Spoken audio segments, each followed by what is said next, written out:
ከዩኒቨርሲቲ ተምሬ ብጨርስም ወላጆቼ በጉጉት ሲጠብቁት የነበሩትን የምርቃት ቀኔን ሊመለከቱ አልቻሉም። ለምን ካላችሁ መነኩሴ ነው መሆን የምፈልገው ብዬ እኔ ሌላ ዓላማ ሳሳድድ ነበር። ወላጆቼ በጣም ተደናገጡ። እንደዚህ አይነት ፍላጎት ከኔ ጠብቀው አያውቁም ነበር። ታዲያ በዛች ቀን ያንን ነገር ሳሳውቃቸው ወዲያውኑ አይምሮን ያሟል ማለት ነው የሆነ ነገርማ ሆኗል ብለው መጠርጠር ጀመሩ። ከህንድ እንደመጣ ስደተኛ 3 ምርጫዎች ብቻ ነው የነበረኝ። የመጀመሪያው ዶክተር መሆን ነው፣ ሁለተኛው ጠበቃ መሆን ነው፣ አለበለዚያ ደግሞ ውዳቂ የማይረባ መባል ነው። ለወላጆቼ ከነዚህ ከሁለቱ ምርጫዎች ሐኪም ከመሆንና ጠበቃ ከመሆን የተለየ ምርጫ ከመረጣችሁ እናንተ የማትረቡ ተብላችኋል። ወላጆቼም የተጋፈጡት ሁኔታ ያንን ነበር። ልጃቸው መነኩሴ ነው መሆን የምፈልገው አለ። ምንም እንኳን እኔ እንደዛ እንደሆን ባይፈልጉም ኖሮ መጥፎ ስሜት እንዲሰማኝ ግን አላደረጉም ነበር። ሌላ መንገድን መረጡ። ዩቲዩብ ላይ አንድ ቪዲዮ አለ። እሱን ብቻ ሊንኩን ላኩልኝ። በህይወታችን ለምን መጥፎ ውሳኔዎችን እንወስናለን የሚል ቪዲዮ ነው። በህይወቴ በእያንዳንዱ ክፍል ማለት ይቻላል ሁሌም ቢሆን ያሳሰበኝ አንድ ነገር ነበር። ሰው ስለኔ ምን ያስባል ብዬ ማሰብ ያልቀረም። ሃይስኩል እያለሁ መወዳት ልጅ እንደምወዳት ከነገርኳት በኋላ እምቢ አለችኝ። እምቢ ማለቷ ግን አልነበረም የጎዳኝ። ከዛ በኋላ ስለኔ ምን አይነት ሐሳብ ነው የሚኖራት ወይንም ስለኔ ምን ታስባለች የሚለው ሐሳብ እኔ ነው አጠኝ። መነኩሴ ከሆንኩም በኋላ በተመሳሳይ ነገር እጨነቅ ነበር። ወላጆቼ እኔ መነኩሴ በመሆኔ ምን ያስቡ ይሆን? መቼ ነው የሚረዱኝ ብዬ አስብና እጨነቅ ነበር። ምንኩስናዬን ከጨረስኩ በኋላ 3 ዓመት የቡዲስት ገዳም ውስጥ አሳልፌ ከወጣሁ በኋላ ራሴን እንደ ፌሊየር ወይንም ደግሞ እንደወደቀ ሰው ነበር የተመለከትኩት። ወደዚህ ችም ዓለም ልውጣ ብዬ እንግዲህ 40 ጊዜ አፕላይ አደረኩ። 40 ጊዜ ስራ ለመቀጠር ሞከርኩ። 40ም ክሊን የሆነ ሪጀክሽን። ሁሉም ሰው እምቢ ነው ያለኝ። ምንም እንኳን የተማርኩት ትምህርት አሪፍ ቢሆንም የተቀበልኩት ዲግሪ በጣም አሪፍ የሚባል ዲግሪ ቢሆንም እንኳን በስራ ዓለም ውስጥ 40 ጊዜ አልቀናኝም ማለት ይቻላል። በመጨረሻም አንድ ስራ አገኘሁ። እንደ ኮንሰልተንት ወይንም እንደ አማካሪ ሆኜ ነው የተቀጠርኩት። እንደዛም ቢሆን ግን አሁንም ከሰው ጀርባ ነኝ ብዬ ማሰብን አላቆምኩ። ሰዎች ስለኔ ምን ያስባሉ እያልኩ አሁንም እጨነቃለሁ። በዛ ስራ ላይ እየሰራሁ ነው። ስራዬ እንዳለ አስተማማኝ በሆነበት ሰዓት ላይም አይ ወደ ሚዲያው መሄድ አለብኝ ብዬ ስራዬንም ሳቋርጥ አብረውኝ የሚሰሩ ሰራተኞች ምን ይላሉ፣ ስለኔ ምን አይነት ሐሳብ ይኖራቸው ይሆን እያልኩ አስብ ነበር። ታዲያ አሁን የሚያስቡትን ነገር ማወቅ ፈለኩና ራሴ 3 የሚባሉትን አመራሮች ለመጠየቅ ወሰንኩ። ሚዲያ ላይ ነው መስራት የምፈልገው፣ የቪዲዮ ሐሳቦቼም እነዚህ ናቸው እያሳየሁት። የመጀመሪያው ሰው እንደዚህ ያለኝ፣ አንተ እኮ አልፈህበታል፣ አሁን እኮ ትልቅ ሰው ነህ፣ ለዚህ ነገር አትሆንም አለ። ሁለተኛው ጋር ሄድኩ። አንተማ ለዚህ ነገር ገና ልጅ ነህ፣ ብዙ ነገር ይቀራሃል አለኝ። ሶስተኛውን ስጠይቀው አንተ ይሄንን ለማድረግ ትክክለኛው እድሜ ላይ ብትሆንም ግን የተሳሳተ ጊዜ ነው አለኝ። በጊዜው 28 ዓመቴ ነበር። በቃ እነዚህም 3 ሰዎች ግራ አጋብተው ለቀቁኝ። ነገሮች ካለፉ በኋላም ፖድካስቴን ልጀምር ዝግጅቴን እንዳጠናቀቅኩ ልክ ሊጀምር 2 ሳምንት ሲቀረው ፕሮዳክሽን ካምፓኒው አይ በቃኝ ይሄንን ነገር ባልሰራ ይሻላል ብሎ ወጣ። ለምን ብዬ ጠየቅኳቸው። እንዲህ ብለው መለሱልኝ፣ መቼም ቢሆን ትልቅ አይሆንም። እሱም አልፎ የመጀመሪያ መጽሐፌን ላሳትም ጨርሼ ሁሉንም ነገር ካስረከብኩ በኋላ 14 አሳታሚ ድርጅቶች ርዕሱን ቀይረው በፍጹም ሰው ልጅ ይሄንን አንስቶ አያነብልህም አሉኝ። የመጽሐፉ ርዕስ ቲንክ ላይክ አ መንክ ነው የሚለው። እንደ መነኩሴ አስቡ። አሳታሚ ድርጅቶቹ ማንም ሰው እንደ መነኩሴ ማሰብ አይፈልግም፣ ይሄንን ነገር ለውጠው እያሉ በጣም ብዙ ጊዜ አስቸግረውኝ ነበር። እምቢ አልኳቸው። ይሄው አሁን ላይ ያለን መጽሐፉ ዓለም ላይ ካሉ ታዋቂ ከሚባሉ መጽሐፎች መካከል አንዱ ነው። ሁሌም ቢሆን ሰዎች ስለኔ ምን ያስባሉ በሚለው ነገር እጨነቃለሁ፣ አስባለሁ። ይሄው አሁንም እናንተ ጋር ቆሜ ይሄንን ንግግር ሳረግላችሁ ከዚህ ንግግር በኋላ ስለኔ የሚኖራቸው አመለካከት ምን ይሆን እያልኩ ከማሰብ መቆጠብ አልቻልኩም። ዛሬውኑ ጉግል ላይ ገብታችሁ will I ever ብላችሁ ብትጽፉ የመጀመሪያ የሚመጣላችሁ ነገር will I ever find love የሚል ነው። ፍቅር አገኝ ይሆን የሚል ጥያቄ ነው። ሁለተኛው will I ever be enough ነው። እኔ እንደሆን በቂ ሆናለሁ ወይ ብሎ እንደመጠየቅ ነው። ሶስተኛው ደግሞ የwill I am net worth ስንት ነው የሚል ጥያቄ ነው። ያ ማለት የዘፋኙ ማለት ነው። ስለዚህ will I ever ብላችሁ በመጻፋችሁ ምክንያት ብቻ 3 ነገሮችን ተመለከታችሁ። የመጀመሪያው ፍቅር፣ ሁለተኛው የራስ ዋጋ፣ ሶስተኛው ደግሞ ገንዘብ። ሁላችንም ስትራግል ከምናረግበት ከምንቸገርበት ነገር ውስጥ አንዱ will I ever be enough የሚለው ጥያቄ ነው። እኔ በቂ ነኝ ወይ ወይንም ዋጋዬ በቂ ይሆን ወይ ብሎ እንደመጠየቅ ነው። በ1902 ዓመተ ምህረት ቻርልስ ሆርተን ኩሊ አንድ የጻፈው ነገር ነበር። እኔ ነኝ ብዬ የማስበውን አይደለሁም፣ እናንተም ነህ ብላችሁ የምታስቡትን አይደለሁም፣ እኔ እናንተ ነህ ብላችሁ ታስባላችሁ ብዬ የማስበውን ሰው ነኝ ይላል። ይህ ማለት እንግዲህ እኛ የሰው ልጆች የምንኖረው የእይታ የሆነበት ህይወት ውስጥ ነው ማለት ነው። እይታችን ውስጥ ሌላ ሰው እይታ አለ። በዛ እይታ ውስጥ ነው ራሳችንን የምናየው። ይህንን በምሳሌ ልስጣችሁ። እናንተ እኔን ስትመለከቱኝ ይሄ ሰውዬ ስማርት ነው የሚያወራውን ያቃል ብላችሁ እንደምታስቡ ማስብ ከሆነ እኔ ራሴን እንደ ስማርት የሆነ ሰው መመልከት ጀምራለሁ። እናንተ ግን እኔን ስትመለከቱኝ እኔን እንደ ደካማ እንደምታዩኝ እኔ ማስብ ከሆነ እኔ ራሴን እንደ ደካማ ቆጥረዋለሁ። የህይወት ትልቁ ወጥመድ በቃ ይሄ ነው። ሁላችንም እንታለልበታለን። በህይወታችሁ ውስጥ የሆነ ጥሩ ነገር ሲያጋጥማችሁ ያንን ጥሩ ነገር ለሰዎች ማብሰር አለብኝ ብላችሁ የሆነ ጫና ያድርባችኋል። ሰዎች አዲስ መኪና እንደገዛው ማየት አለባቸው ብላችሁ ፖስት የምታደርጉት የሆነ ነገር ይኖራል፣ ወይንም ደግሞ ስቶሪ። ሰዎች ይወዱታል ያበረታቱታል ብላችሁ የምታስቡትን ነገር ወደ ህዝቡ ለማጋለጥ ወይንም ለማውጣት የምትፈልጉ በጣም ብዙዎች ናቸው። ለምን የሚለውን ጥያቄ ስንጠይቅ ደግሞ ኢምፖርታንት የመሆን ስሜት በውስጣችን አለ። ተፈላጊ መሆንን እንፈልጋለን። ጠቃሚ ሆነን መቅረብን እንፈልጋለን። ባዩን ቁጥር በእኛ እንዲደመሙ ነው የምንፈልገው። ምክንያቱም እቺ ዓለም የሚያስደምሟትን ሰዎች እንዳለ የምትሸልም ትመስላለች። ስለዚህ እናንተ ለህዝቡ ለሚያውቃችሁ ሰው ወይንም ደግሞ ለአካባቢያችሁ ጥሩ እየሰራችሁ እንደሆነ ለማስመስከር ደፋ ቀና ስትሉ ትውላላችሁ። ያ ነገር ለእናንተ ምን አይነት ነገር እንደሚያመጣ አታውቁም። ያንን ስራ ካገኛችሁ በኋላ ህይወታችሁ በምን ያህል መንገድ ሊለወጥ እንደሚችል ትርጉሙስ ምን እንደሆነ ምንም የምታውቁት ነገር የለም። ሰው ግን ማወቅ አለበት ብላችሁ ስለምታስቡ ብቻ ያንን ያገኛችሁትን ነገር ብሮድካስት ለማድረግ ትገደዳላችሁ።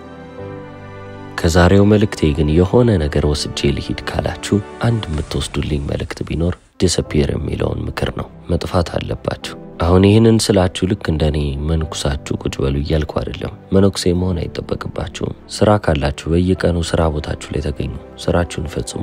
ነገር ግን ይህንን ሁሉ ነገር ስታደርጉ አፋችሁ ዝም ይበል። የምታደርጉትን እያንዳንዱን ነገር ለሰው ልጅ ማስረዳት አይጠበቅባችሁ። ልታደርጉ ያሰባችሁትን ነገር ከመናገር ይልቅ ያንን ነገር አድርጋችሁት ተግባራችሁ በራሱ እየተናገረ እንዲሄድላችሁ ማድረግ መቻል አለባችሁ። ዲስፒሪንግ ማለት ምን ማለት ነው? መጥፋት ማለት ምን ማለት ነው ካላችሁ ስራ መስራት ማለት ነው። ስትጠፉም ደግሞ በጨለማ ውስጥ ነው ስራን የምትሰሩት። ጨለማ ስላችሁ ማንም ሰው ሳያውቅ በግላችሁ ሰርታችሁ ግዴታ ዓለም ማወቅ የሌለበት ነገር ለዓለም ማሳየት የሌለባችሁ ስራ ማንም ሰው ምስክር ሆኖ እያያችሁ ባይሆንም ያንን ስራ የመስራት ጥበብ ማለት ነው። ሰዎች ስለ ስራዬ ስለኔ ምን ያስባሉ የሚለውን ነገር እርግፍ አድርጋችሁ ትታችሁ እናንተ ለምታምኑበት ዓላማ ቀጥ ብላችሁ የቆማችሁ ሰዎች ትሆናላችሁ።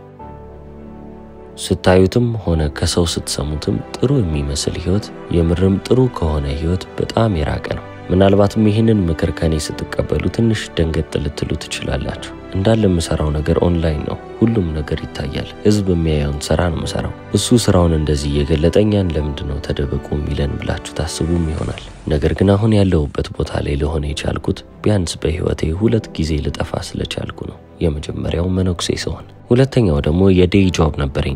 ቀን የምሰራው ስራ ነበረኝ ብያችኋለሁ። እሱን ትቼ ወደ ሚዲያው ለመምጣት ሳስብ አሁንም ከዚህ ጫጫታ ለመራቅ ብዬ አስቤ ከሰዎች ሆን ብዬ የተደበቅኩበት ጊዜ ነበር። መጀመሪያ ያዘጋጀሁት ኢቨንት ላይ ማንም ሰው አልተገኘልኝም ነበር። አሁንም ማንም ሰው ባይኖር ልናገር ያሰብኩትን ነገር እንዳለ ባዶ ክፍል ውስጥ ለብቻዬ ለራሴ ሳወራ ነበር። ቢያንስ መለማመጃ ሆነልኝ። ለሁለተኛ ኢቨንቴም ብዙ ሰዎችን ጠርቻለሁ። ማንም ሰው አልመጣም። ሁለተኛው ኢቨንቴም የኔ የልምምድ ጊዜ ሆነልኝ። ለብቻዬ አወራሁ። አሁን ላይ ያለሁበት ቦታ ላይ ከመድረሴ በፊት ለብዙ አመታቶች ለ5 ወይንም ለ10 ሰው ብቻ ባወራ ነው። በዛን ጊዜ እኔ ማወራውን ነገር ሊሰሙ የመጡ ሰዎች አሁንም ድረስ ጓደኛዬ ሆነው ቀጥለዋል። በእነዛ ትናንሽ ክፍሎች ውስጥ የሰክሰስ ወይንም ደግሞ ስኬታማ የመሆን ጫና ምንም አልነበረም ነበር። መሞከር ያለብኝን ነገር ሁሉ መሞከር እንድችል፣ በተጨማሪም ደግሞ እንድወድቅ፣ በዛው ላይ ደግሞ ማንም ሳያየኝ ከፍ ብዬ እንድነሳም እድሉ ተከፈተልኝ ማለት ነው። ዓለማችን ላይ በጣም አስገራሚ የሚባለው ነገር ይሄ ነው። ዲስፒሪንግ ወይንም ደግሞ መጥፋት፣ ለትንሽ ጊዜ ሰወር ማለት። ዓለም ላይ አሉ የሚባሉ ስኬታማ ሰዎች፣ የምታደንቋቸው ሰዎች እንዳለ የጠፉበትና ራሳቸውን የገነቡበት የራሳቸው የሆነ ጊዜ አላቸው። ታዋቂው የባስኬትቦል ተጫዋች ኮቢ ብራያንት በየቀኑ ሌሊት 10 ሰዓት እየተነሳ ማንም ሳያየው ይሰለጥን ራሱን ያለማመድ ነበር። ዓለማችን ላይ አሉ ከሚባሉ ቱጃሮች ውስጥ አንዱ ዋረን ባፌት በየቀኑ ኦማሃ ውስጥ በሚገኘው ቤቱ በሩን ዘግቶ እንዳነበበ፣ እንዳጠና፣ የቢዝነስ ሪፖርቶችን እንደገመገመ ነው። ሌዲ ጋጋ ዘፈኖቿን ለ5 እና ለ6 ሰው ብቻ የምትዘፍንበት ጊዜም ነበረ። እነዚህ ሁሉ ሰዎች ዓለም ላይ ስኬታቸው ከመታወቁ በፊት ለብቻቸው ሆነው ሲሰቃዩና ራሳቸውን ሲገነቡ የነበሩ ሰዎች ናቸው። ስለዚህ ሁሉም ሰው ልታይ በሚልበት ዘመን ውስጥ እናንተ ደበቅ ማለትን እንደ ምቾታችሁ ልትመለከቱት ይገባል። ሁሉም ሰው ህይወቱን ብሮድካስት በሚያደርግበት ወቅት ውስጥ ደበቅ ብላችሁ ማንም ሳያያችሁ ኖሮ ማለት ትንሽ ሊከብድ ይችላል። ሁሌ እንኳን አሁን ያልኳችሁን ነገር ማድረግ ቢከብዳችሁ በተቻላችሁ አጋጣሚ በተቻላችሁ መጠን ከመድረኩ ላይ ለመውረድ ሞክሩ። መድረኩ ላይ ከቆማችሁ ሁሉም ሳያያችኋል። ከመድረኩ ግን ወረድ ካላችሁ አይናቸው እንዳለ እናንተ ላይ አይደለም። አልፎ አልፎ ልትገኙ ትችላላችሁ። መድረኩ ላይ ወጣችሁ ልትታዩ ትችላላችሁ። በተቻላችሁ አጋጣሚ ግን ከዛ መድረክ ላይ ፈጥናችሁ ለመውረድ ሞክሩ። በህይወት ምንም ትክክለኛ የሚባል ጊዜ የለም። አንዳንዶቻችሁ በጊዜ ስራ ልታገኙ ትችላላችሁ። አንዳንዶቻችሁ በመጨረሻው ሰዓት ነው ስራ ልታገኙ የምትችሉት። ወደ ትዳርም ከመጣን አንዳንዶቻችሁ በጊዜ ትዳር ልትይዙ ትችላላችሁ። አንዳንዶቻችሁ ዘግይታችሁ ቤተሰብ ልትመሰርቱ ትችላላችሁ። ቀሪዎቻችሁ ደግሞ ምንም ትዳርም ላይ ኖራችሁ ይችላል። ሁሉም ሰው በእኩል ሰዓት ማድረግ ያለበት ምንም ነገር የለም። ስለዚህ ሁሉም ነገር በሚታይበት ዓለም ውስጥ እንዴት ነው ልጠፉ የምትችሉት? እንዴት ነው ራሳችሁን ልትደብቁ የምትችሉት? አንድ የጥንት ታሪክ ልንገራችሁ። አንድ ተማሪ ወደ ቡዳ ይጠጋና ጥያቄ ጠይቀዋል።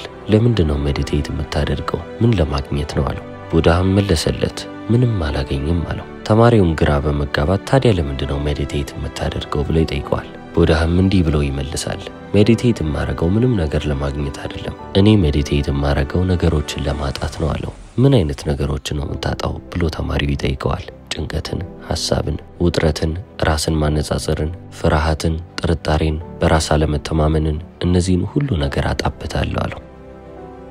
እናንተም በህይወታችሁ ውስጥ ስትኖሩ ሰዎች ምን ለማግኘት ነው እየኖራችሁ ያላችሁት ብለው መጠየቃቸው አይቀርም።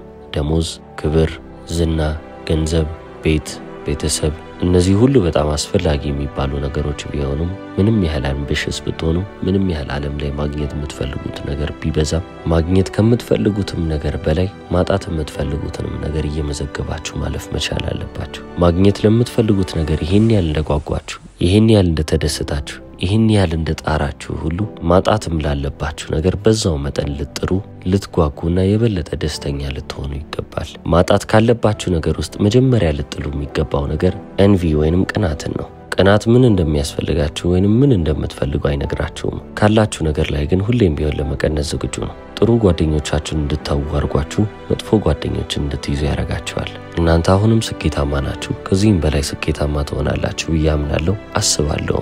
ይሄም የማይሆነው አንድ ነገር ስታደርጉ ብቻ ነው። ራሳችሁን ከሰዎች ጋር ማነጻጸር ስትጀምሩ፣ የራሳችሁን ስኬት ከሰዎች ስኬት ጋር ስታነጻጽሩ የዛኔ መቼም ቢሆን እናንተ ራሳችሁን በቂ አድርጋችሁ አትመለከቱም፣ ብቁ አትሆኑም። ራሳችሁንም ዋጋችሁንም አታውቁትም። ለቅናትም ጥሩ የሚባለው መፍትሄ ስኬት ነው ብላችሁ ታስቡ ይሆናል። ስኬት ሳይሆን ስተዲ ማጥናት ነው። ምክንያቱም የምትፈልጉትን ነገር ሰው ላይ ስታዩ ያንን ነገር እንዴት ሊያገኘው ቻለ ብላችሁ ሰውየውን ማጥናት መጀመር አለባችሁ እንጂ ሰውየው ላይ ልትቀኑ አይገባም። ቅናታችሁ እናንተ ነው ደፍቶ የሚጥለው። ጓደኛችሁ ሲያልፍለት ሲሳካለት ዝም ብላችሁ አትለፉት። ደስተኛ ሆኑለት። በተጨማሪ ምን እንዳደረገ ምን ስኬታማ እንዳደረገው ቁጭ ብላችሁ አጥኑ። ሳንስክሪት ላይ አንድ ሙዲታ የሚባል ቃል አለ።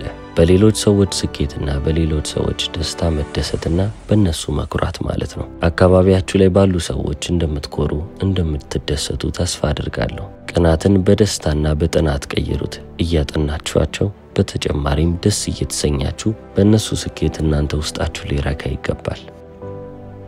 በህይወታችሁ ብዙ ውሳኔዎችን መወሰን ይጠበቅባችኋል። ብዙ ምክሮችን ከሰዎች ልትቀበሉ ትችላላችሁ። መንገዱን እንዲያሳዩአችሁ ወይንም የሆነ ነገር እንዲጠቁሟችሁ ተጠይቁ ይሆናል። አስተያየት መጠየቅ ጥሩ ነው፣ ነገር ግን ውሳኔውን እነሱ እንዲወስኑላችሁ እንዳታደርጉ። ህይወታችሁን የምትኖሩት ራሳችሁ ናችሁ። ስለዚህ ለራሳችሁ ደግሞ መወሰን ያለባችሁ እናንተ ናችሁ። የመጀመሪያው ውሳኔ ምንድነው ካላችሁ በየቀኑ መወሰን ያለባችሁ ውሳኔ ነው። ስለ ራሳችሁ ምን አይነት ስሜት ይሰማችኋል? አንዴ ወሰናችሁ የምትጨርሱት ነገር አይደለም። ሁሌም ቢሆን ይህንን ጥያቄ ለራሳችሁ እየጠየቃችሁ መመለስ ይገባችኋል። ምክንያቱም በየቀኑ ስለ ራሳችሁ የሚሰማችሁ ስሜት የተለያየ ነው። ራሳችሁን በመስታወት ማየት የማትፈልጉበት ቀን አለ። ራሳችሁን አይታችሁ የምትደሰቱበት ቀን አለ። ብዙ አይነት ቀናቶችን ታሳልፋላችሁ። ለራሳችሁ የቆማችሁ ሰው መሆን ግን እንዳትረሱ። ሁሌም ቢሆን ይህንን ውሳኔ መወሰናችሁ አይቀርም። ሁለተኛው ውሳኔያችሁ ማንን እንደምትወዱና ማን እናንተን እንዲወዳችሁ እንደምትፈልጉ ነው። ይህ ማለት የፍቅር ህይወታችሁን ያመለክታል። ታዋቂው ሳይኮሎጂስት ዴቪድ መክሌላንድ እንደሚናገረው ከሆነ የህይወታችሁ ስኬትም ውድቀትም የሚመጣው 95% የሚሆነው በዚህ የተነሳ ነው። አንዳንዴ ትክክለኛውን ሰው መርጫለሁ እንዴ ብላችሁ አስባችሁ ምናልባትም ትክክለኛውን ሰው እንደመረጣችሁ ላታውቁ ትችላላችሁ። እዛው ቦታ ላይ ራሳችሁን ስታስቀምጡ ነው ትክክለኛውን ምርጫ አድርጌያለሁ ወይንም አላረኩትም የሚለውን ነገር ልትመለከቱ የምትችሉት። ሶስተኛው በህይወት መወሰን ያለባችሁ ውሳኔ በህይወት እየሰራችሁ የምትቀጥሉትን ነገር ነው። ምን አይነት ነገር ነው መስራት የምትፈልጉት? በተቻላችሁ አቅም የምትወዱትን ነገር ለመስራት ሞክሩ። የምትወዱትን ነገር በታጡ እንኳን ቢያንስ ዓላማ ያለው ትርጉም ያለውን የሆነ ነገር አድርጉ። ደሞዝ ለማግኘት ብቻ ተብሎ ስራ መሰራት የለበትም። ህይወታችሁ እስር ቤት እንዲሆን አትፈልጉም፣ ሙሉ የሆነ ህይወት እንጂ። ስለዚህ ሙሉ የሆነ ህይወት ደግሞ ለሌላ ሰው መኖርን ይጠይቃል። ስለዚህ ለሌላ ሰው ለመኖር ደግሞ ትልቅ የሚባል ዓላማ፣ ትልቅ የሚባል ፐርፐስ ሰርቭ ልታረጉ ይገባል ማለት ነው። የ37 ዓመቱ ብሪቲሽ ፖድካስተር ጸሐፊና ኢንተርፕረነር ጄይ ሼቲ። ስለተከታተላችሁኝ አመሰግናለሁ። ቻው።